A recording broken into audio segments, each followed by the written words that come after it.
Поздрав до гледачите на телевизија Ирис, отворено на тема. Простор во програмата на телевизија Ирис, каде јас си поставувам прашања, се надевам важни за вас, на оние кои се мои гости, а мои гости се затоа што вам ви се важни. Имате некои одговори кои во овој момент се многу важни.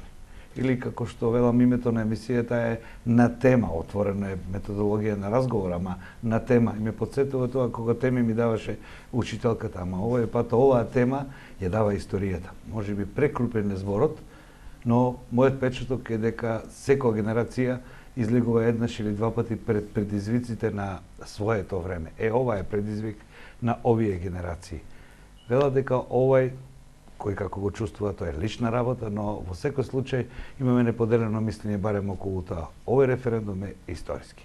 Затоа јас ќе се обидам да поставувам дилеми, прашања околу дилемите, а мојава гостинка со незините ставови да ви помогне околу вашите дилеми за да расчистите со поимите или со сваќањата. Перцепцијата останува ваша. Министерката за одбрана Радмила Шекеринска е мој гостин, а вие слушајте и го одговорите. Министерке, добро дојдете во моја емисија. Добар ден, благодарам на повторната покана. Така, министерке, бидејќи овој разговор го водиме непосредно пред почетокот на пастармалијата, јас морам да ве прашам за мислењето за тоа. Ви се допаѓа како специјалитет? Спремна сум и гладна сум. Ви се допаѓа како специјалитет? Јас не сум човек што многу јадам месо, ама кога е добра комбинацијата на тесто и месо, не пропуштам. Така велат сите левантински народи, комбинацијата на месо, тесто и зеленчук и Можда не е здрава, велат, лепи така месо, ама е вкусна. Епа, сега за здравјето ќе министерот за здравство ќе ни каже, ако имаме многу информации. Меѓутоа ние да зборуваме за нешто што се нарекува, би рековте, здравје, него состојба на духот на една нација. Јас намерно го почнав овој разговор, воведот го зборувајќи за тоа дека секоја генерација е исправена пред предизвици. Пред некој ден министерот за секретарот за надворешни работи, за одбрана на Америка, генералот рече многу интересна работа. Ова е предизвик за вашиот народ и нација. Така ли е, министерки? Го истрошивме од употреба зборот историска шанса, но не гледам друг. Така. На неколку трибини го кажувам истото, затоа што тоа ми главниот впечаток врзан за референдумот. На референдумот за нашата независност гласав, имав што туку наполнети 18 години и сметав дека е тоа мојот долг кон татковината. Но на некој начин тој референдум беше референдум организиран, смислен, обмислен, анализиран од страна на генерацијата на моите родители повеќе. Јас бев тука да кажам да или не. Овој референдум го чувствувам како обврска на мојата генерација. Затоа што предизвикот, дилемата, прашањето во 91 беше дали сметаме дека нашата татковина треба да биде независна, суверена, самостојна. После 27 години искуство, денеска си го поставуваме прашањето дали заслуживме Македонија да биде посигурна и подобра како држава. И тоа е клучот на референдумското прашање. Се разбира, тука е ЕУ, НАТО, договорот со Грција, но сите тие даваат одговор на едно прашање. Во каква држава сакаме да живееме? Јас сакам да живеам во држава во која ќе имам чувство дека на моето дете му оставам нешто подобро. Во кое на нашите деца не им ги префрламе проблемите кои што сме ги наследиле од родителите. Туку барем дел од проблемите ги решаваме и им даваме шанса тие да растат во позрела, здрава, нормална средина. Сега ме подсетивте на моје интервју со вас некаде во мај месец 2006 година и вие рековте вака, сеќавам, задача на нас политичарите да направиме Македонија досадна демократија која нема да предизвиците да не бидат на секоја една или две години. По тоа не успеав. Зашто не успеавте? Јас изборите во 2006 година ги сметав за важни. Кога ги изгубивме, не сметав дека тоа ќе сврти патеката по која оди државата. Значи на секое прашање, во странство, дома, кога ќе ми речеа, добро, се смени сега владата, што се случува со вашите планови за НАТО и ЕУ? мојата теза, честно го кажувам ова и денеска и тогаш отворено им го зборував. За многу работи ќе водат различна политика, на овие теми никој од нас нема дилеми и ќе бидат подеднакво успешни како што бевме и ние. Се покажа дека сум била преголем оптимист. Во 2018, кога отидовме на НАТО самитот, јас ја чувствував историската тежина на мојов грб. Дека во 2018 мора да го обезбедиме она што во 2008 година Македонија го пропушти. Ние плативме голема цена за тоа. Во 2006 плановите беа вакви. Во 2008 ќе ја добиеме поканата, 2009 ќе станеме членки на НАТО, 2010 ќе ги завршиме под преговорите со Европската Унија и до 2012-13 како и Хрватска ќе станеме членка на Унијата. Денеска, оваа година е 5 години од членството на Хрватска во Европската Унија. Црна Гора минатата година стана членка. И јас на вистина сметам дека е страшно тоа што и се случи на Македонија. Значи стратешка предност имавме и комплетно ја изгубивме. Не смееме да дозволиме уште еднаш да испуштиме цела декада. Оти светот не стои мирно. Светот се менува и станува многу покомплициран, многу понеизвесен и многу поопасен. Ако ние не се грижиме за нашата стабилност и просперитет, никој друг нема повеќе да се грижи. Македонија е релативно мала држава во тежок регион со 2 милиона народ. Нити ќе бидеме најсилни, нити ќе бидеме најмоćни, нити ќе бидеме најбогати. Ама има едно правило и во животот, уште повеќе и во политиката. Не е важно колку си само ти силен. Важно е колку силни пријатели имаш, колку пријатели и колку се спремни да се вложат за тебе. Членството во НАТО особено. Го гледам како шанса една Македонија од 2 милиони народ да ја направиме дел од нешто многу моќно и многу постабилно. До сега од аргументите кои ги слушнавме, моја работа е овде да ги поканувам луѓето кои имаат спротивставени аргументи, за да на граѓаните дилемите им се расчитат. Тие треба да не се глас. Од едната страна се чита емотивно, се употребуваат атрибути, термини, идентитет, се употребуваат историја и така натаму. Од другата страна има малку повеќе се покажува позитивните делови од тој договор и што тоа значи како последица од тоа кога го усвоиме. Сега, ова како анализа го кажав. Меѓутоа, ние немаме таква дилема. Јас со мојата храброст го прашав и министерот за надворешни работи овде. Ние таква дилема во овој момент во Македонија немаме. Спогодбата од нивица е историја. Ние имаме еден документ кој ни го донесе Рон Џонсон. Вие бевте во органите на НАТО пактот. Тама се подпишени председатели на држави и влади, во кој што во низа на точки ни се ставени обврските. И ни една од точките е договорот. Како домашна задача. Тоа таму ни го кажа секретарот на НАТО и овде ни го кажа, 2 пати, ако не се лажам, беше ни гостин, и 2 пати овде во Штип ни го кажа и комесарот Хан. За оној другиот дел, за Европа. Вашиот коментар. Јас сум рационална многу, кога станува збор за Европска Унија и НАТО. За нашиот спор со Грција и јас сум емотивна. И мене ми е криво и за мене, и за нас. Простите, моето прашање беше, ние добивме таму низа на задачи што треба да ги направиме, промената на уставот е прва, но таму има многу и комплексни задачи. Ние овој пат зборуваме само за тоа, а позадини стои можеби големи работи, големи ломови и во општеството.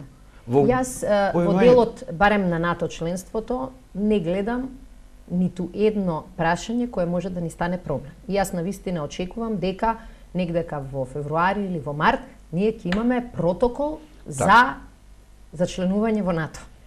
И првите кои ќе треба да го ратификуваат се грците. Заедно со договорот од Преспа.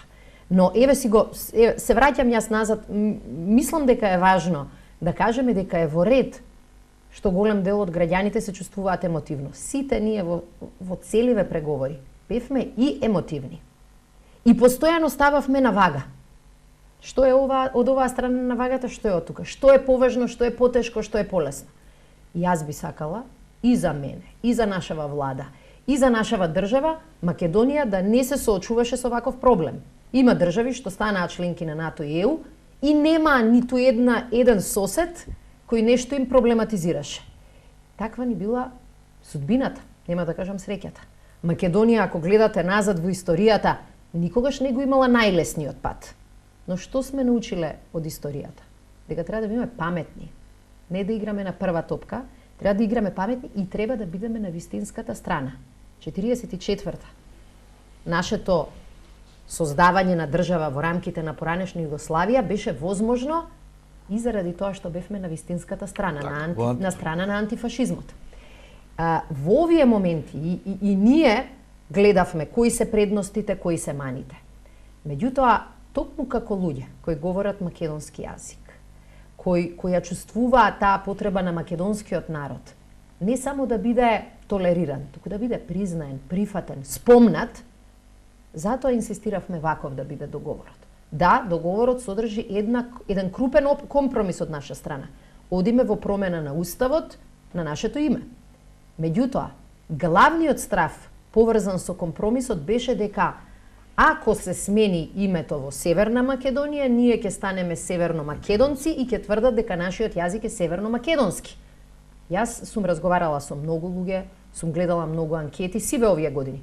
Тоа беше главниот страв. И овие кои сега говорат против референдумот и против договорот, пред 9-10 месеци, кога даваа интервјуа минатата година, тврдеа дека Грција никогаш нема да прифати македонски јазик. Грција никогаш нема во договорот да дозволи да стои македонци. Па ние успеавме таков договор да добиеме. И затоа рековме да, овде ќе направиме голем компромис, ама овде ќе добиеме уште поголема придобивка. Европска унија, НАТО, македонски јазик како официјален јазик во Европската унија, македонци признаени, потврдени, без никакви оспорувања. Ако некој има дилеми, доволно е да сврти на грчка телевизија. Грчката опозиција е полудена и денеска и вчера беа неколку пратеници од Европски парламент, една од нив од опозицијата дрва и камења по грчката влада затоа што заради тоа што не смееле да прифатат македонски јазик, македонски народ, македонски идентитет. Направивме компромис, ама направивме компромис на тој начин што го заштитивме тоа што ни е најважно, идентитетот.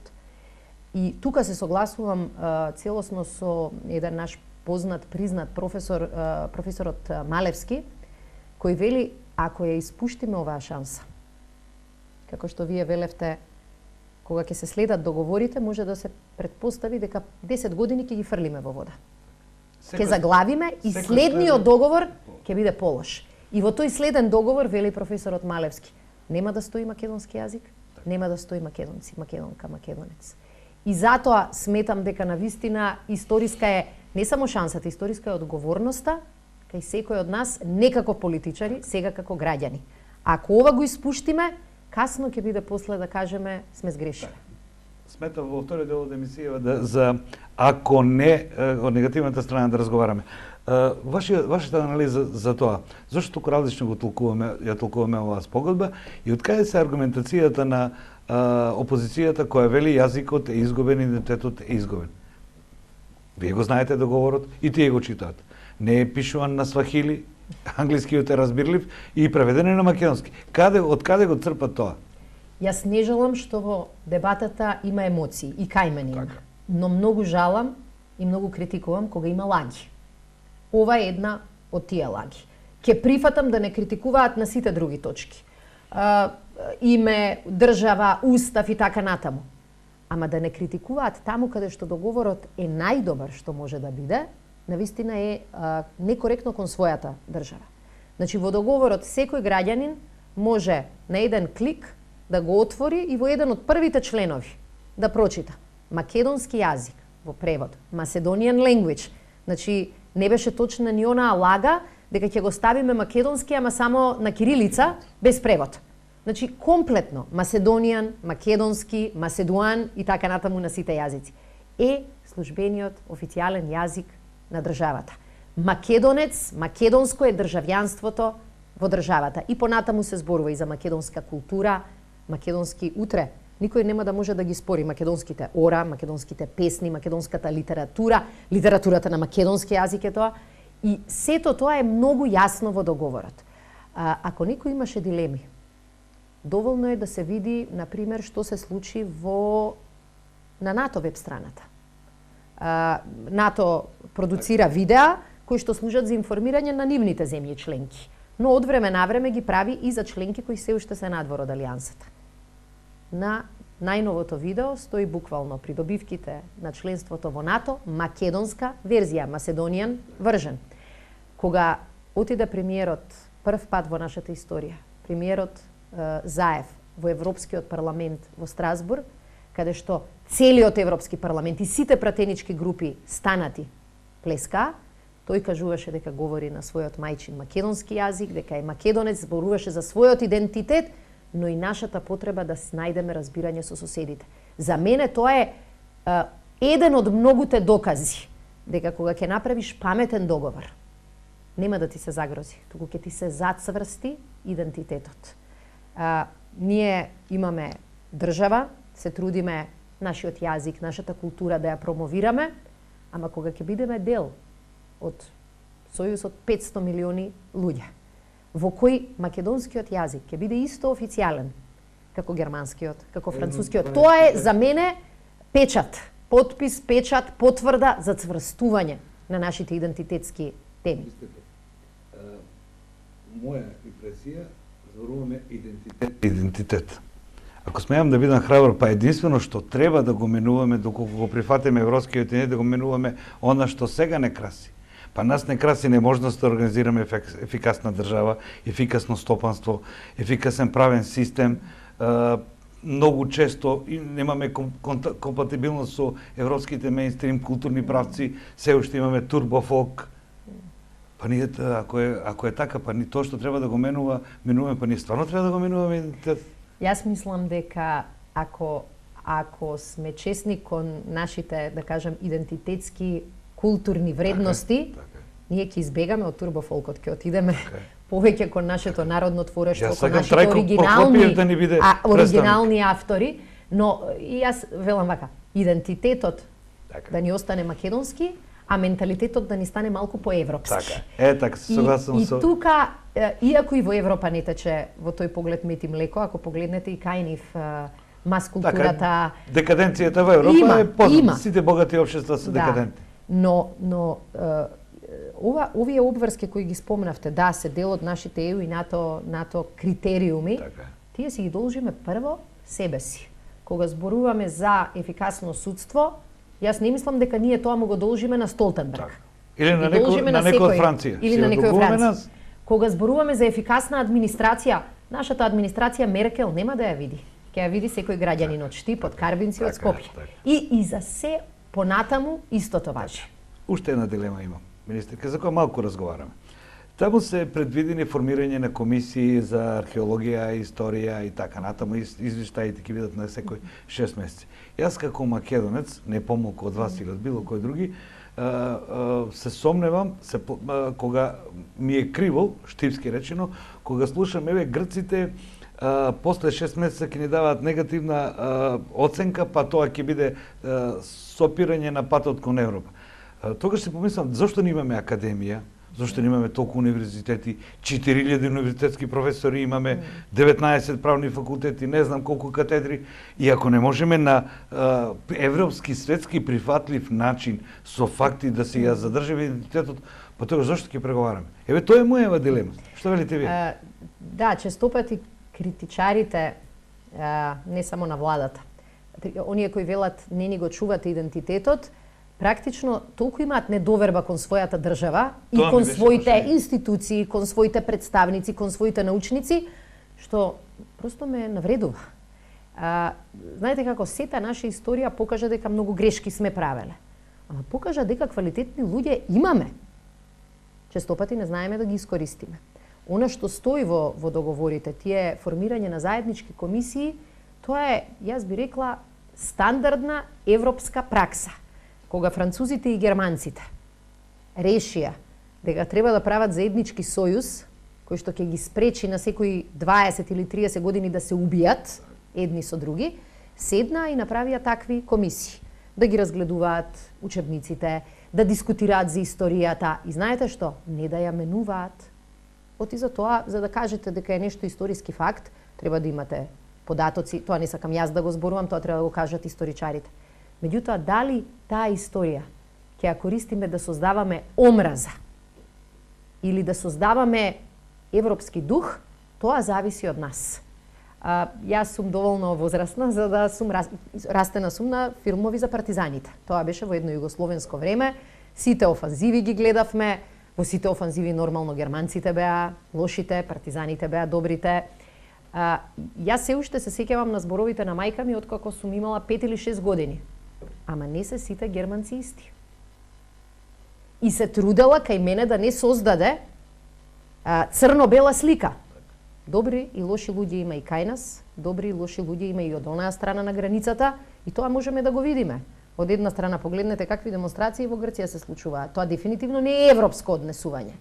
Но има и таму луѓе кои што велат, да, но и таму имаше луѓе, на пример Хелсиншкиот комитет во Грција, кои што не чекаше ние да реагираме. Туку самите рекоа ова што го кажува еден од политичарите е расизам. Така, но овде имаше и уште нешто, министерке. И Столтенберг кажа, и денес има во комуникето на Стейт департменто и изјавата на министерот, секретарот за одбрана на Соединетите американски држави, дека се работи за оркестрирана состојба во која од Русија, иако нашиот премиер рече дека такви информации нема, дека се тоа е една оркестрирана ситуација во која што се отвораат илјадници профили за пуштање на фейк ньюс и демонстрации повеќе во Грција отколку во Македонија, така да целиот овој галиматијас многу тешко и на граѓаните до вистина. Се согласувам, значи овие денови кога ќе вклучите телевизор, кога ќе погледнете на социјални мрежи, бомбардирани сте со реченици кои личат на вести, меѓутоа треба буквално напор за да се види дали се така.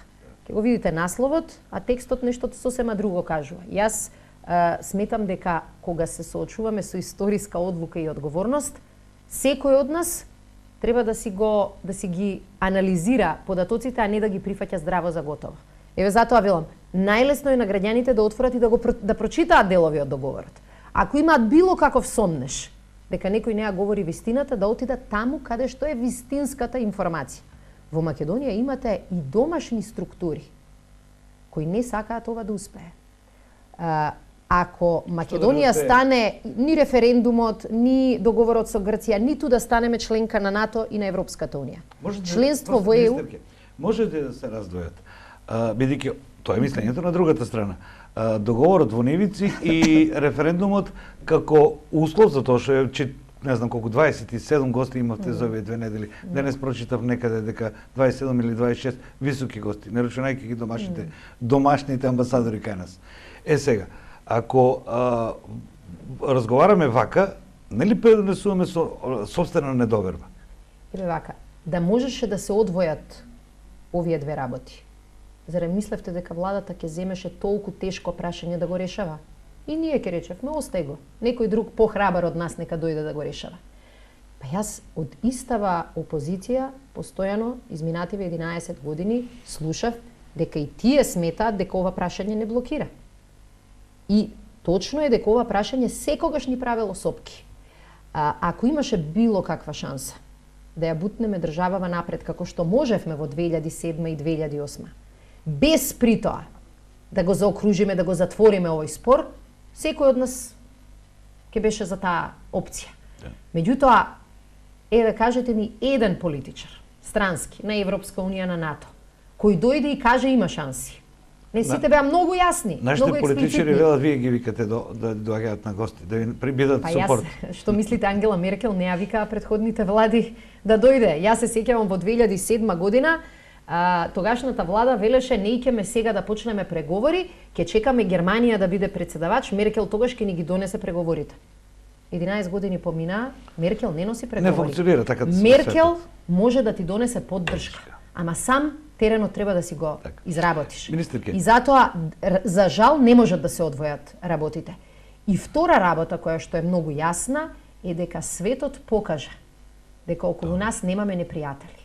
Тие, сите овие посети, знаете колку е тешко да се добијат. Имаше еден твит на германскиот министер за надворешни, јас за него чув, вели ако сакате овие денови да најдете германски министер, дојдете во Македонија.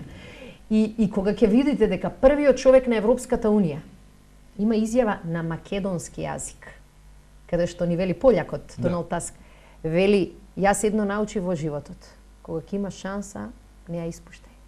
И тоа го кажува на македонски, затоа што знае како пољак колку ни се важни да ни се цени државата, да ни се цени јазикот, да ни се цени идентитетот. И јас тој гест навистина го почитувам и сметам дека на сите нас во душата малку така ни дојде убаво. И па сакам на оваа држава почесто да и доаѓа убаво. Така. Министер, ќе ви замеруваат една работа, бидејќи се работи за емоции, се согласуваме овде, ако при завршувањето на договор, ако изјавите ова е горка пилула, тешко му е на македонскиот народ, дел сме губитници, меѓутоа мора да го направиме, да одиме народе. Ви замеруваат дека го направите триумфалистички, дека ова е успех на оваа влада и знаете како кај нас таа партиска поделеност има социолошко, не знам дали сте го прочитали, социолошка анализа, вела не е партиска, туку навијачка психологија на поделеност. Сте го прочитале тоа? Да, поделени сме биле, ама сега сме поподелени од обично. И жалам во овие моменти, како што 91-а имаше разлики помеѓу партиите, ама сите заедно го избуткаа успехот. Јас сега би сакала тоа да се случи. Во ниеден момент не создававме чувство на еуфорија, заради тоа што токму премиерот ја спомна формулацијата, да, тоа беше и горко апче. Ние направивме компромис и Македонија прави компромис. Направивме добар компромис, затоа што го заштитивме тоа што сите збориме дека ни било најважно. Јазик, народ, идентитет. Во овие моменти ние ќе имаме 1001 тема на која што може да бидеме многу спротиставени со ВМРО. Ама утре, ако земјава ни стане членка на НАТО, ако за неколку месеци го потпишеме протоколот за пристапување, па нема јас да бидам членка на НАТО, а вие да не бидете. Кога ќе влеземе или ќе ги почнеме преговорите, нема некој од ВМРО, ДПМН и да не биде, заедно ќе успееме нашиот пасош да биде европски пасош. Заедно можеме да успееме нашата земја заедно да ги користи европските фондови. И убедена сум дека тие европски фондови ќе ги користат и општини предводени од СДСМ, и општини од ВМРО, и граѓани и бизниси од сите партии. И влада која утре кој знае кој ќе ја формира, секако македонска влада ќе биде. Мене ме прашуваа кандидатски статус издействувавме, после дојде ВМРО. Криво ти е? Не ми е. Моја е државата, нивна е заедничка ни е државата. И затоа повикот ние до сите да тргнеме кон гласачките места со поглед кон знамето, а не поглед кон партиските символи. Така. Министерке, она што ги плаши граѓаните, бидејќи секој има право на поставување на своји аргументи, меѓутоа граѓаните влегуваат со страф. Рековме, ова е голем губиток и нема бегање, горко апче. Ги плаши тоа што денес кога најави дека ќе им биде гостинка, ли прашаја што ќе биде министерката ако ние си го смениме името, а Грција каква што е синоним за превртливост и натаму, не го одработи својот дел, а ние си го смениме името. Едноставен е одговорот. Тогаш договор нема. И тогаш се враќа на почетна позиција. Но верувајте, како што и ние имаме право да стравуваме, грците можат да стравуваат уште повеќе. И јас сум го чула тоа од грчка страна. Замислете го нивното обратно прашање. Што ќе се случи ако Македонија стане членка на ЕУ и на НАТО, ги има сите права и преку ноќ си врати се назад. Си го смени уставот, си го врати името, со што Грција ќе може тогаш да ни парира? И тие имаат страф, и ние имаме страф. Но она што е важно е дека е ова договор зад кој застана сиот развиен свет. И ќе биде многу тешко на било која страна да ги пресече линковите. Но велам, и тие што се плашат, и тоа мислам дека е оправдан страф, имаме лоши искуства. Во тој случај, Македонија нема да претрпи, освен што ќе го имаме изгубено ова време, ние ќе се вратиме назад во претходната состојба. Од договорот нема да постои и никого нема да го обврзува. Кога ми доаѓаат овие гостите, веќе е тешко и да ги наброиш, меѓутоа според големината сепак министерот за одбрана на Соединетите американски канцеларката Меркел, сенаторот Џонсон за кој што не треба ни да зборуваме, кој е претседател на подкомитетот за Југоисточна Европа и Балкан и еден од авторите на резолуцијата за поддршка на овој договор. Тоа е малку издачи на крагењето, меѓутоа тоа е многу бокна позиција. Кога доаѓаат овде и кога зборуваат, потребно ли е да ве убедуваат и вас дека еве ви останува јазикот, националниот идентитет, за окружување, како што премиерот еднаш изјави, за окружување на нашата државност после 27 години? Јасно ли е ним што е тоа што ние сега го одбиваме? Не ние туку го одбива некој од македонската. Има една убава теза на поранешен американски генерал, бидејќи и секретарот за одбрана е поранешен генерал. Тој вели вака. Да, тој генерал вели кога тргнуваш пред да одиш во битка, треба да се справиш со сите стравови и дилеми и да ги анализираш до детали, да не престанеш да ги анализираш. Анализирај, мери. Кога ќе пресечеш, не смееш да имаш дилеми и со сета сила треба да тргнеш напред. Нам ни требаше време да дојдеме до договорот и заради тоа што многу меревме, анализиравме, споредувавме, правевме проценки. Нашата обврска како влада не е само да направиме проценка дали договорот е во плюс или во минус, туку да да направиме проценка што Македонија може да добие со членство во ЕУ и НАТО, да направиме проценка и што губиме ако останеме повторно изолирани. Вие гледате што се случува во нашето соседство. Македонија никогаш не можела да се изолира од случувањата околу нас. Плативме голема цена на сите тие југословенски војни. Сега, кога разговорот помеѓу Белград и Приштина влезе во едни многу тешки и опасни води, каде што се дискутира и за размена на територии, промена на граници, мислам дека е стратешки интерес број 1 оваа држава да ја ставиме под чадорот на НАТО. Нам не е стратешки интерес. И тука не треба ни државен секретар за одбрана да не убедува на Америка, ни Меркел треба да не убедува, тоа го знаевме. И мислам дека сме и во трка со време. Да бидеме на време обезбедени, на време стабилизирани и на време со влезница. Затоа, кога разговараме со колегите, оно што го разговараме е и како после 30 септември. Нам ни треба брз процес. И ми беше драго што дојдоа сите овие министри, затоа што сега веќе го имаме нивното внимание, високо сме на агендата. За држава од 2 милиони никогаш не можела да се надева Македонија волку високо. Јас можам да ве уверам дека по успешниот позитивен референдум ние ќе го имаме вниманието и поддршката на секој што нешто значи во Европа и во НАТО. И тоа ќе го искористиме за брз процес. Дори и Макрон ќе ни се јави, ќе ни убедува со преку видеобим или некако на сличен начин. Добро. Да, јас сметам дека и Франција, која беше генерално поскептична, во изминативе неколку месеци виде која можност е овој нов дух на Балканот. Денес имаше многу интересна изјава на амбасадорот Тимонија кој вели можете да избирате меѓу Северна Македонија и Северна Кореја. Метафората не ми се допадна, меѓутоа така рече, наше е да пренесеме. Министерке, предностите на НАТО интеграциите, влезот во богато семејство, уредени, се познати на сите граѓани. Сите имаат и своји соседи таму, информирани се, и предпоставам дека затоа не треба да ги учиме. Меѓутоа имаме една друга работа.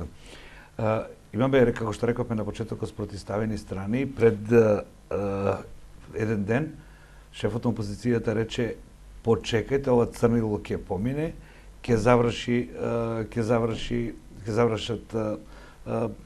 референдумот. Веројатно тоа прашање за него. Меѓутоа, асоциацијата на сето тоа оди дека веднаш по референдумите ќе влеземе во избори или не знам што. Како се вашите планови? Како одговор на оваа негова теза? Мицковски постојано баре избори и после не моли за да тие избори не се случат. Играта која што ја играа во јули месец на блокирање на изборот на Државна изборна комисија беше од една и единствена причина.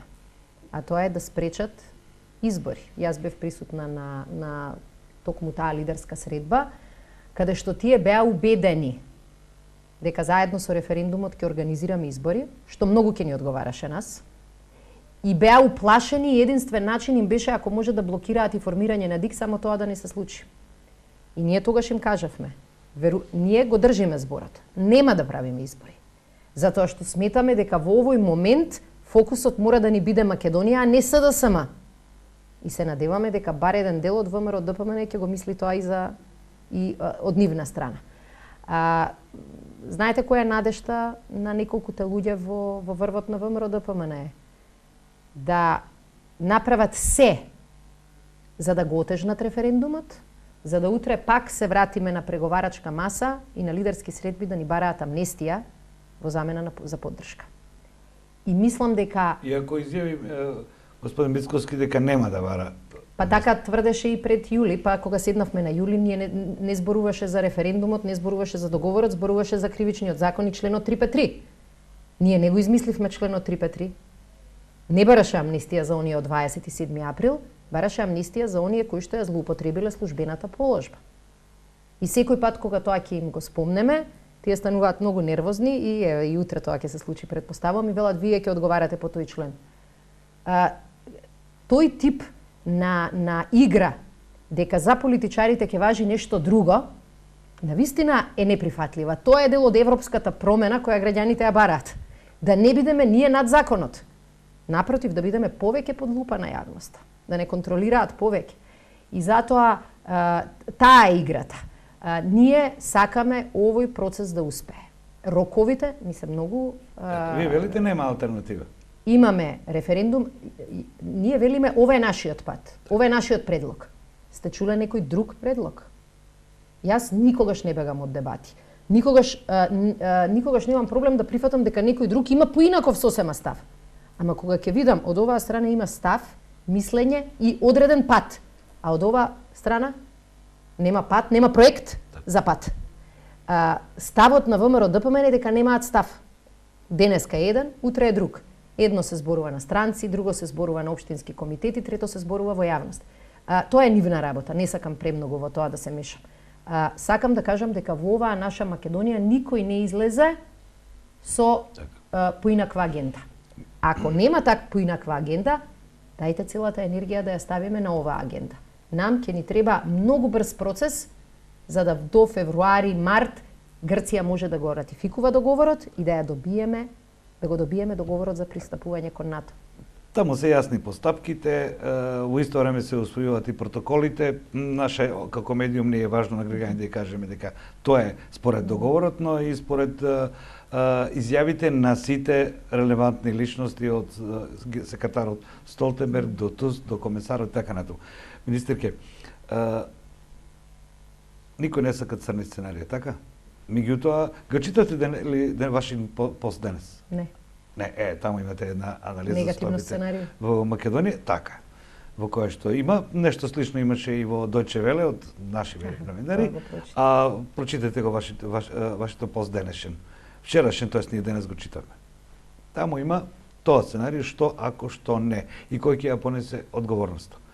Можно ли да не се случи како што не јавивте, зависно од резултатите од референдумот, институциите да си ја превземат одговорност. Тоа го изјави председателот на Собранието. Тогаш, место граѓаните ќе треба да донесат одлука пратениците. На референдумот граѓаните ќе ја носат одлуката. И јас сум многу отворена и велам да значи тоа? Ќе ја донесат одлуката оние кои што ќе го искористат своето право на глас. За другите не знаеме дали имаат мислење. Другите не знаеме дали се тука или се заминати, дали им е сеедно. Одлуката ќе ја носат тие кои што ќе го искористат своето право на глас. Се работи за консултативен референдум, но важна е пораката која што ќе ја испратат. И важен е ветерот или затворената врата која што ќе им ја покажат на пратениците. И мислам дека околу тоа е погрешно премногу да шпекулираме. Никој за ова не е разговарал досега. Како вие што кажувате? Значи важна е пораката, мислењето на граѓаните кои ќе излезат. Да, ако мене ме прашате, ако повеќето гласови бидат против, па никој не е луд и никој не е неодговорен да оди покрај таквиот став. ако огромното мнозинство се за, како што сум убедена дека ќе биде, тогаш тоа е исто така порака која сите ќе мораме да ја почитуваме. Иако 21 пратеник изјавија дека нема да гласаат. Секој пратеник гласа по сопствено убедување. Јас се надевам дека ова интересно преку ноќ, спонтано во наводници, изјаснување на пратениците не е практично закана од страна на некои кругови во ВМРО ДПМН, бидејќи слушнавме потврдено од некои поранешни пратеници дека навистина за нив биле барани меници и дека некои луѓе им се заканувале дека ако не постапуваат по партиските диктати, мениците ќе бидат активирани. Не знам. Значи ова е нешто што излезе во постапките. Така, тоа е незаконито. И јас се согласувам и затоа како може еден пратеник 4 или 8 години да донесува закони да не знае дека нешто е незаконито или законито? Тоа ќе се сомнева во интелигенцијата на пратениците. Знаете како, никој не го оспори фактот дека меници се потпишувале. Добро, ама тоа е веќе страшно. Така, ако си пратеник, донесуваш закон и знаеш дека нешто е незаконито, а те плаши незаконитост, во кого да се сомневаме? Во пратениците или во институциите? Но гледате, атмосферата која што нам ни се наметнуваше и за жал со амнестијата уште се наметнува. И дека тие кои што се во собрание, во влада, во политичката структура, тие не треба да се секираат за законите, за нив не важат. Тоа е опасноста по мене на амнестија. Не е опасноста, не знам, дали секој криминал ќе биде казнет. Не, опасноста е дека ќе се создаде правило дека за тебе ништо од законите не важи. Министерке, дали ова е историски или не, веројатно е историски миг за граѓаните на Република Македонија, но има уште една работа, ја прочитав од еден наш познат социолог, вели имаме еден миг, еден момент во кој што ќе престанеме да бидеме поданици на државата и е можност да станеме граѓани, бидејќи она граѓанин носи со себе права и обврски, една подруга дефиниција од поданик на државата. Согласувате ли со? Да, одлуката премина во рацете на граѓаните. Ова е референдум кој што ќе зависи од граѓаните. И затоа е исто така историска одговорноста за секој од нас. Јас се сеќавам на референдумот за независност, се сеќавам исто така на тешките 90-ти години, кога ја потпишувавме времената спогодба со Грција. Денеска сме во Штип, мислам дека е соодветно да се спомене колку Глигоров беше мудар, да знае како на својата земја да ја обезбеди место на столчето во Обединети нации. Но се сеќавам и колку по него се удираа дрва и камења заради тој чин. На последните лидерски средби, една од тезите на ВМРО ДПМН беше дека не сакаат да го прифатат договорот од Преспа, бидејќи со него ќе изгубиме времената спогодба. Пазете, тоа е истата таа спогодба за која пред 20 години тврдеа дека е крај на светот. Наша задача политика нема многу. Да, но наша задача како политичари не е после 20 години да ни текне. Ја нема да ми биде кејф после 20 години да констатираме нема да бидеме во емисии, се надевам, ама да седиме да пиеме кафе и да велиме изгрешивме 2018. Грешките никогаш не се враќаат. 2008 не чинеше многу. Со искуството, таа испуштена шанса да не дозволиме и помладите од нас да наследат исто толку тешка, мрачна и неизвестна иднина. Затоа јас сакам планот А. Така е план од кој Македонија добива. На него да се посветиме. Јас ќе дојдам во опасност, како вие што велите, да не разборувам после зошто ја изгладне министерката. Одржијате ми ова дека сме на крај од времето за оваа емисија. Си благодарам што одвоивте овде и како Штипенец добре дојдовте на Пастармалија. Ви благодарам. Ветувам дека ќе извадам максимум и ќе изадам максимум, иако не сум многу позната по силен апетит, но денеска сите аргументи се за. Така е. Благодарам уште. Благодарам на вас. Поштовани гледачи, ова беше мојот разговор со Радмила Шикеринска, министер за одбрана и вице-премиер во владата на Република Македонија, и само за на крај да кажам. Министерката рече вака: ние сме должни да го почитуваме мислењето на оние кои ќе излезат на референдумот. Мислењето на оние кои нема да излезат не го знаеме. Се надевам дека го пренесов, доколку внимателно не сте слушале, во целост. Заклучоците донесете си ги сами. И да го повторам, мојот пријател кој вели вака, шанса е од народ, толпа, да не навредиме некого, од поданици на државата да станеме граѓани. Ајде, секој од нас нека си размисли. Одлуката е негова. Благодарам за вниманието. Се гледаме во новата Отворено на тема.